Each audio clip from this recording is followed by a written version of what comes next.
नमस्कार, स्वागत है आपका पल्स 24 न्यूज में। मैं हूं आपके साथ सुहानी बहुगुना। छत्तीसगढ़ के जांजगीर चांपा जिले में बच्चे अपनी जान को जोखिम में डालकर जर्जर स्कूल में पढ़ाई करने को मजबूर हैं। बता दें कि जिले में कुल 296 स्कूल भवन जर्जर हो चुके हैं, जिनमें दीवारों में दरारें और छतों में सरिये झांकने की समस्या गंभीर बनी हुई है। इसके अलावा कई ऐसे स्कूल भी हैं जो सरकारी रिकॉर्ड में जर्जर नहीं माने जाते, लेकिन उनकी स्थिति भी बहुत ज्यादा खराब है।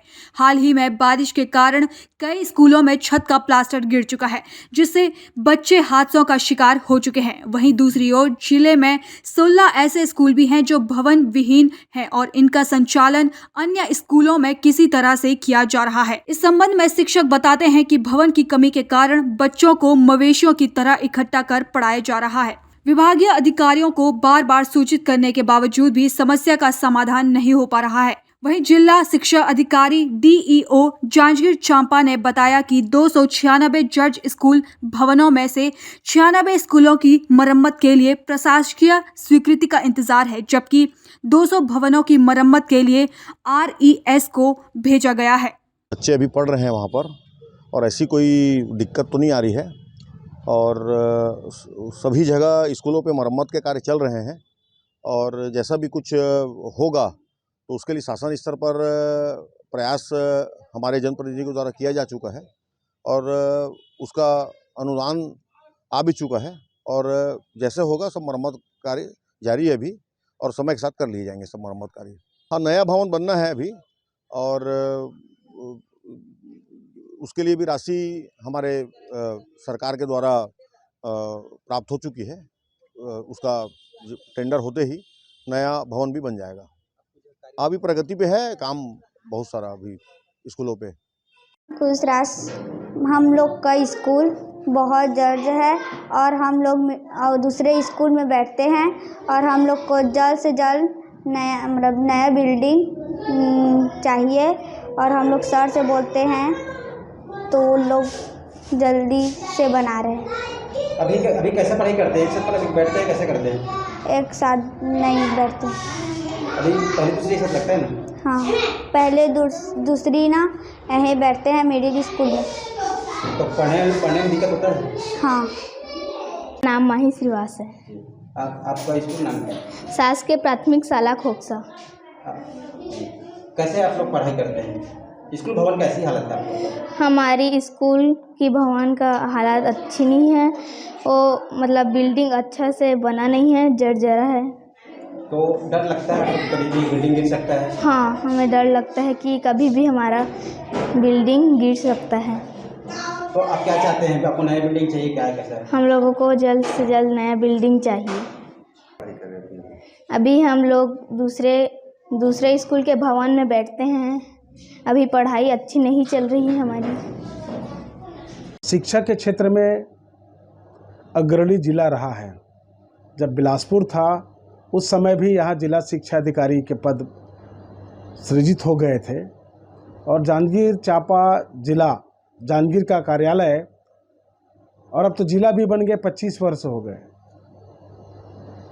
शिक्षा के क्षेत्र में जिस ढंग से प्रगति करनी चाहिए वह बात देखने को नहीं मिल रही है।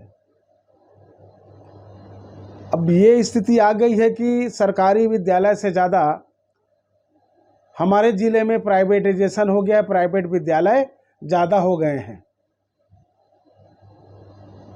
शासकीय विद्यालयों का बड़ा बुरा हाल है, न शिक्षक की व्यवस्था सही ढंग से,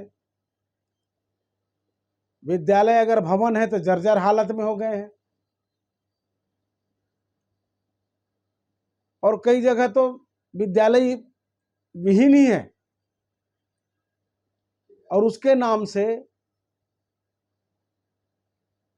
छात्र छात्रा एडमिशन नहीं ले रहे हैं।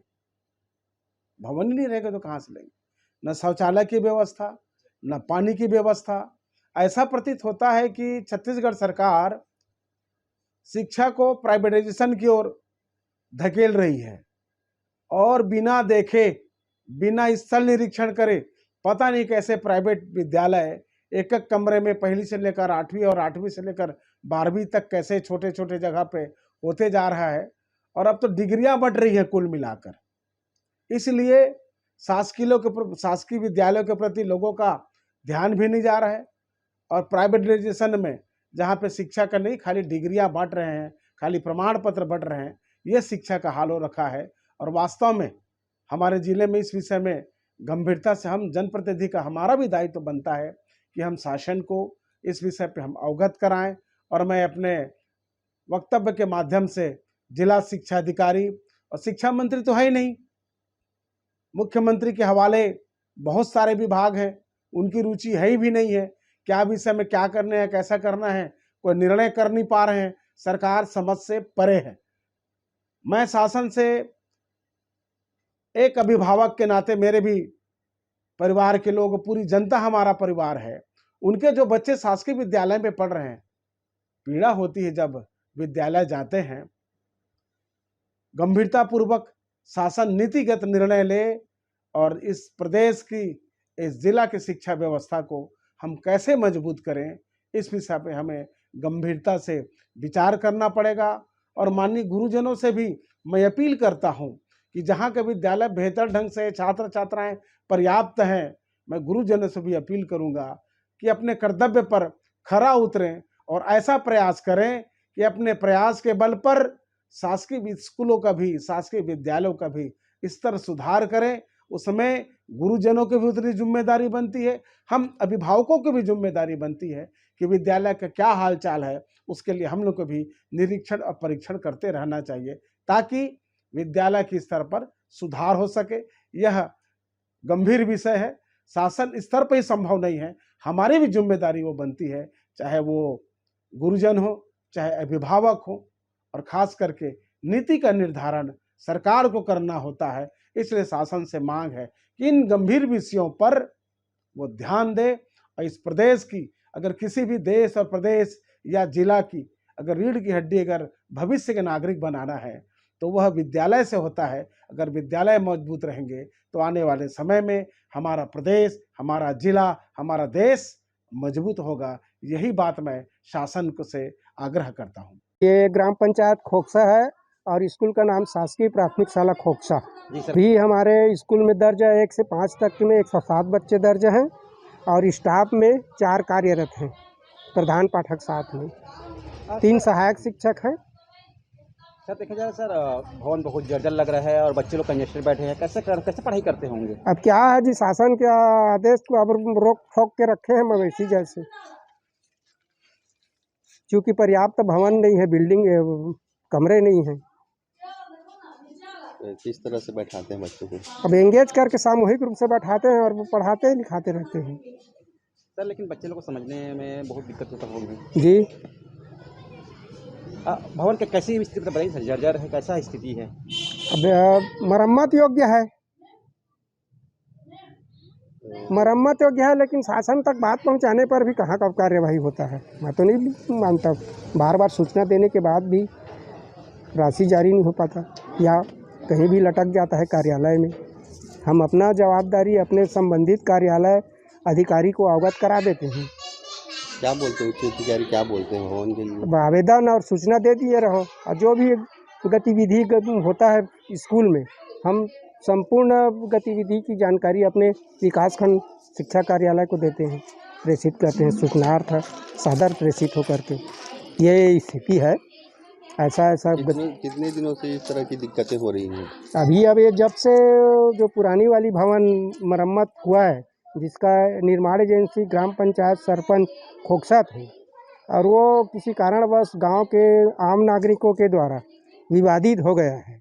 विवादित होने के बाद 10 बार से उसका मॉनिटरिंग हुआ है, लेकिन सही सार्थक पहल नहीं हुआ है। वो अपने हिस्से में पुताई और मरम्मत हो गया है, लेकिन गांव ग्राम पंचायत के नागरिकों के द्वारा हस्तक्षेप कर दिया गया है कि गुणवत्ता युक्त मरम्मत नहीं हुआ है, इसलिए हैंडओवर नहीं हो रहा है। और मौखिक हैंडओवर करने के लिए बोलते में तो आ बैल मुझे मार कौन लेगा भाई, चैनल से आने दीजिए हैंडओवर। हमारा विभाग के अधिकारी हमको लिखित में दे, या एजेंसी वहाँ ब्लॉक ऑफिस तक जाए कि मेरा भवन पूर्ण हो गया, हैंडओवर कर लीजिए। ऐसा बच्चे लोगों की पढ़ाने की कितने आपको क्लास की भवन चाहिए, ऐसे कुछ शासन से कुछ मांगेंगे आप? अब प्रति 5 कक्षा है तो 5 कमरा ही चाहिए, ऐसा स्थिति होना चाहिए आज के परिवेश में। और हर कमरे के लिए आज के आधुनिक शिक्षा पद्धति के तहत नीट एंड क्लीन होना चाहिए, साफ सुथरा।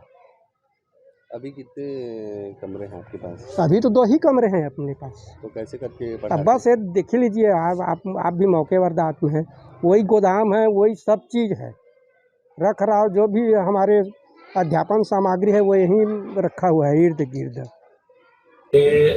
शुरू से ही स्कूल के प्रारंभ से ही ये निर्देश जारी किया गया है कि सभी बीओ को, सभी सीएससी लोगों को कि जहाँ पर भवन जर्जर स्थिति में है, बच्चों को बैठाने लायक नहीं है, तो वहाँ न बैठाई जाए और वैकल्पिक व्यवस्था पर जहाँ भवन उपलब्ध है उस स्कूल के आसपास जहाँ भी है जनप्रतिनिधि सरपंचों से संपर्क करके वहाँ बैठाने की व्यवस्था की जाए।